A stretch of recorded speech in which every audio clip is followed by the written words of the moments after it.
आज हम बात करने वाले हैं ऐसी बड़ी खबर की जहां जो दुनिया की बड़ी बड़ी वैश्विक शक्तियां अमेरिका, रूस और चीन और यूरोप के बहुत बड़े बड़े देश वहीं आज जहां वो निर्णय लेते थे, आज भारत भी उनके साथ निर्णय लेने में उनके साथ होता है। और बात कर लेते हैं नरेंद्र मोदी की। नरेंद्र मोदी ने अंतर्राष्ट्रीय नेताओं से होने वाली बैठकों में जो बातें की हैं वो आज पूरी दुनिया भर की राजनीति उन बातों पर हो रही है, व्यापार हो रहा है और सुरक्षा को प्रभावित कर रहे हैं नरेंद्र मोदी की अंतर्राष्ट्रीय बैठकें। दोस्तों, आज हम इस वीडियो में बात करने वाले हैं भारत की नई कूटनीतिक रणनीति की, दुनिया के बड़े नेताओं के साथ मोदी की जो है मुलाकातें हुई हैं उनकी, और इन बैठकों में जो बैठकें नरेंद्र मोदी ने की हैं इनसे भारत को क्या फ़ायदा होगा और जो भारत है वो वैश्विक शक्ति जो है उसकी बनने की जो दिशा है क्या उसमें आगे बढ़ रहा है या नहीं। तो वीडियो को अंत तक जरूर देखिएगा, आपके सभी सवालों के जवाब आपको इस वीडियो में मिल जाएंगे। अब पिछले सालों की बात की जाए तो भारत की जो विदेश नीति है उसमें एक बड़ा बदलाव देखने को मिला है। पहले भारत की जो कूटनीति होती थी वो थी संतुलन की राजनीति होती थी और इसी पर पूरा भारत आधारित होता था।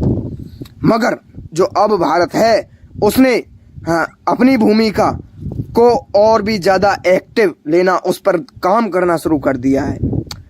जो हमारे प्रधानमंत्री नरेंद्र दामोदर दास मोदी जी हैं, उन्होंने जब से सत्ता संभाली है उसके बाद 2014 के बाद दुनिया के बड़े बड़े देश भारत के साथ मजबूत संबंध बनाने की कोशिश में लगे हुए हैं, जिनमें से बड़े देशों के नेताओं से प्रधानमंत्री नरेंद्र मोदी जी ने मुलाकात की है। अमेरिका के जो बाइडेन के साथ मुलाकात की है, रूस के व्लादिमीर पुतिन के साथ मुलाकात की है, चीन के एक्स जिनपिंग के साथ मुलाकात की है और फ्रांस के एमेनुअल मैक्रोन के साथ बात की और ब्रिटेन के ऋषि सुनक के साथ बैठक की, मुलाकात की। ये एक साथ एक ही मंच पर दिखाई दिए। वहीं अमेरिका के साथ रणनीतियां बनाई हैं।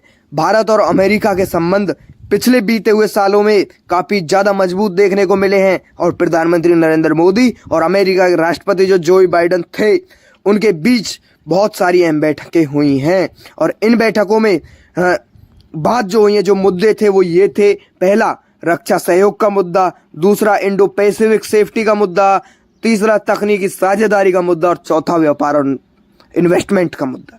भारत और अमेरिका ने दोनों देशों ने मिलकर बहुत बड़े रक्षा समझौते भी किए हैं, जैसे कि अत्याधुनिक ड्रोन की जो टेक्नोलॉजी है उस पर समझौता किया है और जो साइबर अटैक है उसकी सुरक्षा पर समझौता किया है। वहीं सेना की जो सहायता है उस पर समझौता किया है। भारत और अमेरिका ने जो ये किया है, ये इंडो पैसिफिक जो क्षेत्र है उसमें शक्ति संतुलन में बदलाव आ सकता है इससे। और जो रूस के साथ भारत के रिश्ते मजबूत हुए हैं, जब भारत ने अमेरिका के साथ संबंध अपना मजबूत बनाए थे, वहीं रूस के साथ भी उसकी जो दोस्ती जो दशकों से चलती आ रही है, प्रधानमंत्री नरेंद्र मोदी और रूस के राष्ट्रपति व्लादिमीर पुतिन के बीच बहुत सारी अहम बैठकें भी देखने को मिली हैं। रूस और भारत सबसे बड़े रक्षा साझेदार अभी तक रहे हैं। दोनों देशों के बीच काफ़ी अच्छा सहयोग भी है और यहाँ पे जो सहयोग दिया जाता है वो दिया जाता है ऊर्जा का सहयोग, परमाणु ऊर्जा का सहयोग, आंतरिक जो टेक्नोलॉजी, अंतरिक्ष टेक्नोलॉजी है, स्पेस टेक्नोलॉजी जो है, और जो रक्षा के हथियार हैं, उपकरण हैं, उन सभी का सहयोग दिया जाता है दोनों देशों की तरफ से। रूस और यूक्रेन के वॉर में भारत ने एक बहुत संतुलित कूटनीति अपनी अपनाई थी और संबंध अपने मजबूत रखे थे। भारत ने अपनी तरफ से रूस का समर्थन किया था और इससे पश्चिमी देशों में दबाव भी बनाया गया था और भारत की विदेश नीति जो है वो इस समय अपनी एक खास पहचान बनाने में लगी हुई है। अब भारत और चीन के साथ जो संबंध है वो हमेशा से भारत के काफ़ी ज़्यादा खराब रहे हैं। प्रधानमंत्री नरेंद्र मोदी जो भारत के प्रधानमंत्री हैं और चीन के राष्ट्रपति एक्साई जिनपिंग के बीच बहुत सी मुलाकातें हो चुकी हैं। इन बैठकों का सिर्फ एक ही मकसद था, अपने जो व्यापारिक संबंध उनको सुधारा जाए और जो क्षेत्र की में जो स्थिरता जो है वो कैसे बनाई रखनी है उसे सुधारा जाए, सीमा पर जो लगातार तनाव चलता रहता है उसे सुधारा जाए, लद्दाख जो सीमा है उस पर विवाद चलता रहता है दोनों देशों के बीच, जिससे दोनों देशों के रिश्ते काफ़ी खराब हुए हैं।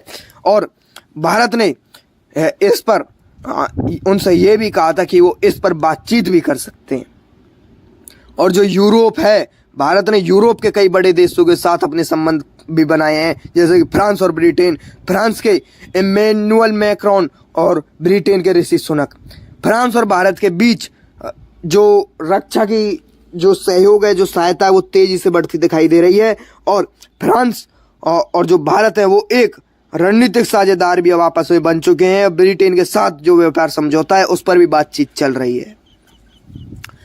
अब जो G20 है, जो कि भारत के लिए काफ़ी अहम है, दुनिया के सबसे बड़ी अर्थव्यवस्थाओं का एक संगठन है G20, जो कि आज पूरे वैश्विक जो आर्थिक फैसले हैं उनका पूरा सेंटर माना जाता है। जब भारत G20 की अध्यक्षता संभालता है और तो पूरी दुनिया की नज़र भारत पर होती है। और प्रधानमंत्री नरेंद्र मोदी इस जो ये मंच है उसको केवल एक आर्थिक बैठक नहीं मानते बल्कि एक वैश्विक सहयोग का मंच मानते हैं। और जो भारत ने G20 के दौरान बहुत से अपने महत्वपूर्ण मुद्दे भी इसमें उठाए हैं, जैसे कि जलवायु परिवर्तन का मुद्दा, डिजिटल पब्लिक इंफ्रास्ट्रक्चर का मुद्दा और दुनिया भर की आर्थिक असमानता का मुद्दा और विकासशील देशों की समस्याओं का मुद्दा। भारत ने जो पहल की उस पर अफ्रीकी जो संघ है उसने G20 में अपनी स्थायी सदस्य जो है उसे बनाया गया है। वहीं इस फैसले ने पूरे विश्व भर की राजनीति में एक नया मोड़ ला दिया है। ब्रिक्स देशों में भी भारत ने अपनी रणनीतियां तैयार की है। G20 के साथ साथ भारत ब्रिक्स में भी बहुत अपनी अहम भूमिका निभा रहा है। ब्रिक्स में जो देश शामिल है वो है रूस, भारत, ब्राजील, चीन और दक्षिण अफ्रीका। इस मंच का एक ही मकसद है कि जो पश्चिम के देश हैं उनके बीच एक अपना आर्थिक संतुलन बनाया जाए। और जो प्रधानमंत्री नरेंद्र मोदी हैं वो ब्रिक्स बैठकों में काफ़ी अहम अपना जो प्रस्ताव है वो रखते हैं, काफ़ी अहम बातें रखते हैं, जिनमें कुछ बातें शामिल है जैसे कि विश्व व्यापार में संतुलन लाना और जो विकास बैंक को मजबूत करना, वहीं विकासशील जो देश है उनके प्रतिनिधित्व को देना, ये उनके मुख्य मकसद रहते हैं। वहीं जो मिडिल ईस्ट के देश हैं उनमें भारत की एक नई कूटनीति देखने को मिलती है। जो प्रधानमंत्री नरेंद्र मोदी हैं उन्होंने खाड़ी देशों के नेताओं को साथ जो ऐतिहासिक बैठकें की हैं, इनका प्रमुख उद्देश्य यही है। और प्रमुख देशों के साथ जो मुलाकात की है वो है कतर, यूनाइटेड अरब एमिरेट्स और सऊदी अरब।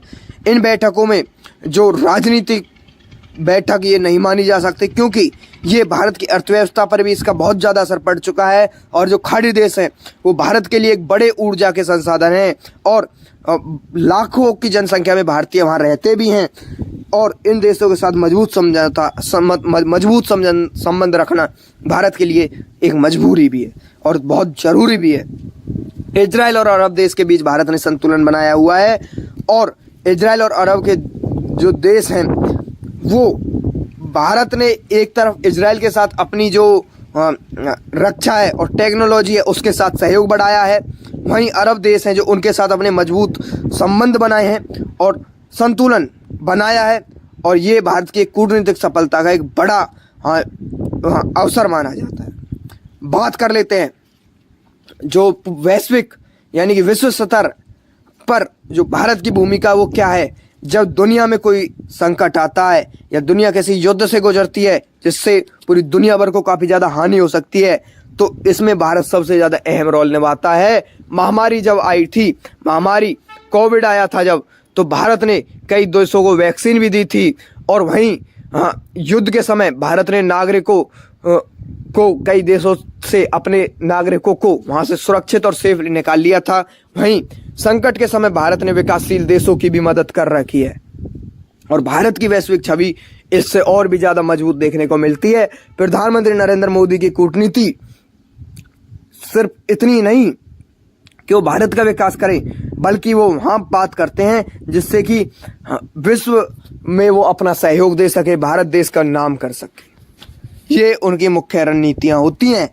वहीं जो भारत और अमेरिका है उनके बीच जो रक्षा संबंध हैं, जो रक्षा के लिए संबंध बने हुए हैं, वो पिछले सालों में बहुत ज़्यादा मजबूत देखने को मिले हैं। प्रधानमंत्री नरेंद्र मोदी और अमेरिका के राष्ट्रपति जो बाइडेन के बीच बहुत सारी बैठकें हुई थी और दोनों देशों ने रक्षा को लेकर समझौते किए थे। ड्रोन टेक्नोलॉजी दी थी एक दूसरे को, जेट इंजन टेक्नोलॉजी दी थी। वहीं सैन्य जो है उसका सहयोग भी भारत को दिया था अमेरिका ने। अमेरिका भारत को एक बड़ा अपना रणनीति साझेदार भी मानता है और इंडो पैसिफिक क्षेत्र में खास दोस्त भी मानता है। और जब तनाव इन क्षेत्रों में बढ़ता है तो भारत का अपनी एक खुद की एक महत्वपूर्ण और एक अहम उसकी भूमिका होती है। भारत और रूस के बीच भी रक्षा सहयोग बहुत साल पुराना है, दशकों पुराना है, यानी कि अमेरिका से भी पुराना है। प्रधानमंत्री नरेंद्र मोदी और रूस के राष्ट्रपति व्लादिमीर पुतिन की बैठकों में अक्सर यही देखा जाता है कि वो लगातार सहयोग पर बातें करते रहते हैं। रूस ने भारत को बहुत से सेना के उपकरण भी दिए हैं, जैसे कि मिसाइल सिस्टम, लड़ाकू विमान भी दिए हैं, पनडुब्बियां भी दिए हैं और टैंक भी दिए हैं। और S-400 एयर डिफेंस जो सिस्टम है उसकी खरीदारी भी भारत की जो वायुसेना है उसने रूस से ही की थी। और दुनिया के सबसे ज़्यादा अच्छी टेक्नोलॉजी या डिफेंस सिस्टम में से एक माना जाता है रूस। और यूरोप में भारत का सबसे अगर मजबूत दोस्त कहा जाए तो फ्रांस माना जा सकता है। प्रधानमंत्री नरेंद्र मोदी और फ्रांस के राष्ट्रपति इमैनुअल मैक्रोन के बीच बहुत सारी रणनीतिक बैठकें हो चुकी हैं। फ्रांस ने भारत को डसॉल्ट राफेल फाइटर जेट उपलब्ध भी कराया था और जो ये लड़ाकू विमान थे ये इन्होंने भारतीय जो वायुसेना उनकी काफ़ी हद तक ताकत बढ़ा दी थी। और फ्रांस ने भारत को नौसेना का सहयोग भी दिया था और अपनी स्पेस टेक्नोलॉजी भी दी थी, वहीं साइबर सेफ्टी भी दी थी। और जो इंडो पैसिफिक क्षेत्र है जो आज विश्व राजनीति का सेंटर बना हुआ है, यहाँ क्वाड्रिलेटरल सिक्योरिटी जो डायलॉग है जिसे QUAD क्वाड भी कहा जाता है, इसमें भी भारत शामिल है। इसमें 4 देश शामिल हैं, भारत, अमेरिका, जापान और ऑस्ट्रेलिया। क्वाड का एक ही मकसद है, समुद्री मार्गों को सेफ रखना और देशों के बीच आपस में स्थिरता बनाए रखना और अपनी क्षेत्रीय सुरक्षा को बढ़ावा देना। प्रधानमंत्री नरेंद्र मोदी ने इस मंच पर भी भारत की छवि को बढ़ाया है। बात कर लें पूरी दुनिया भर की सुरक्षा की, भारत ने जो अपनी भूमिका बढ़ाई है उसकी। भारत केवल अपनी सुरक्षा तक ही आज सीमित नहीं है, बल्कि भारत पूरे विश्व भर की सुरक्षा के लिए आज मौजूद है, आज खड़ा है। भारत दुनिया के सबसे बड़े शांति मिशनों से एक माना जाता है। वह यूनाइटेड नेशन जो शांति मिशन है यूनाइटेड नेशन का, उसके अलावा भारत जो है वो आतंकवाद के खिलाफ विश्व सहयोग का समर्थन करता है। वहीं समुद्री सेफ्टी में अपना योगदान देता है और साइबर अटैक सेफ्टी में भी अपनी जो सहायता है वो देता है।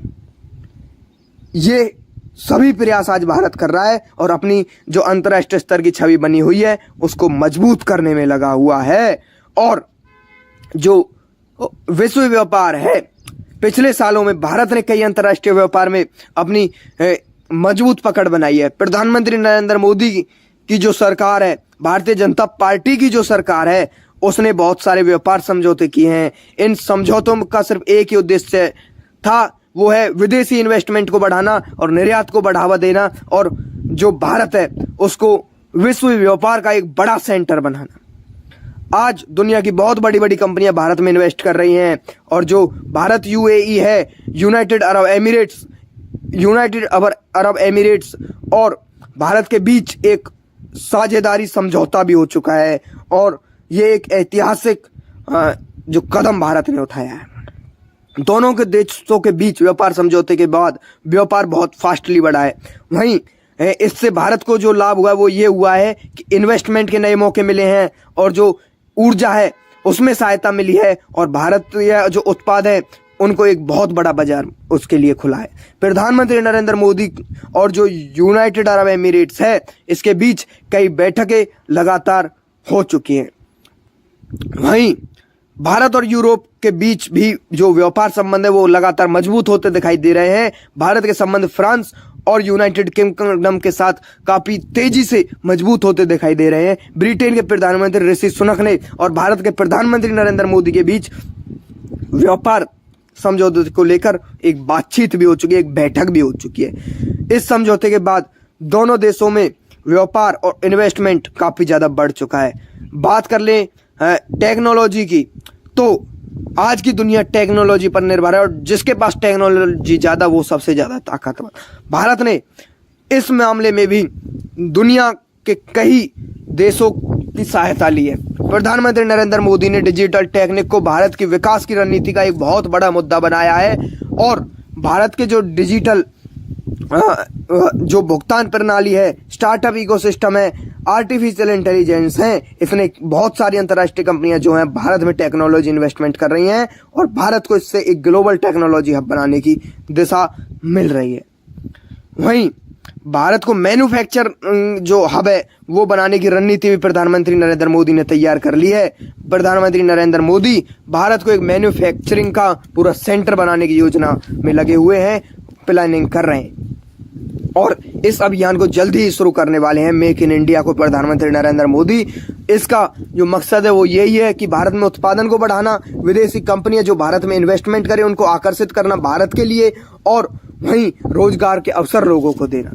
ये प्रधानमंत्री नरेंद्र मोदी का उद्देश्य है और जो ये दुनिया है वो काफी ज्यादा तेजी से इस समय लगातार प्रोग्रेस कर रही है। बहुत सी बड़ी बड़ी नई अर्थव्यवस्थाएं सामने आ रही हैं, नई टेक्नोलॉजी आ रही है, विश्व जो शक्ति संतुलन है वो भी बदलता दिखाई दे रहा है और भारत इसमें अपनी अहम भूमिका निभा रहा है। प्रधानमंत्री नरेंद्र मोदी बहुत सारे अंतर्राष्ट्रीय मंचों पर अब देखे जाते हैं, पूरी दुनिया में विकास के लिए काम करना चाहते हैं प्रधानमंत्री नरेंद्र मोदी। भारत की जो अर्थव्यवस्था तेजी से बढ़ रही है, युवा आबादी जो तेजी से बढ़ रही है और तकनीक जो टेक्नोलॉजी प्रगति है भारत की, उसने पूरी दुनिया भर में अपनी एक अलग पहचान बनाई है और इससे के चलते इससे केवल भारत को फायदा ही नहीं है, इससे भारत के लिए एक बड़ी चुनौतियां भी सामने आई है।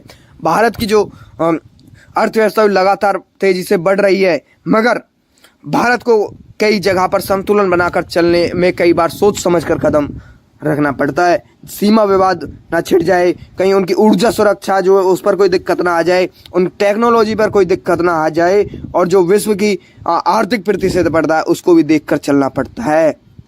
चीन के साथ जो सीमा विवाद चलता रहता है, विश्व व्यापार प्रतिस्पर्धा भारत के लिए एक बड़ी रणनीति है जिस पर उसको सोच समझकर अपना कदम रखना होता है। और जब दुनिया में बहुत से युद्ध छिड़ जाते हैं, आर्थिक स्थिरता आती है, जलवायु में परिवर्तन होता है, तो उस समय भारत की भूमिका सबसे अहम होती है। प्रधानमंत्री नरेंद्र मोदी उस समय भी बड़े बड़े मंचों पर जाते हैं और दुनिया को एक नया सहयोग देते हैं, एक नई बात देते हैं, एक दुनिया की आवश्यकताओं को पूरा करते हैं। भारत ने कई बार जब बहुत सारे देशों पर जो संकट आया है तो दवाइयों की आपूर्ति की है, आपदा में राहत देने के लिए सहयोगिता की है, वहीं मानवीय जो सहायता जैसे कहा सकता है, लोगों की पर्सनल दिक्कतों की भी सहायता की है प्रधानमंत्री नरेंद्र मोदी ने और भारत की एक नई विश्व में एक नई पहचान बनी है।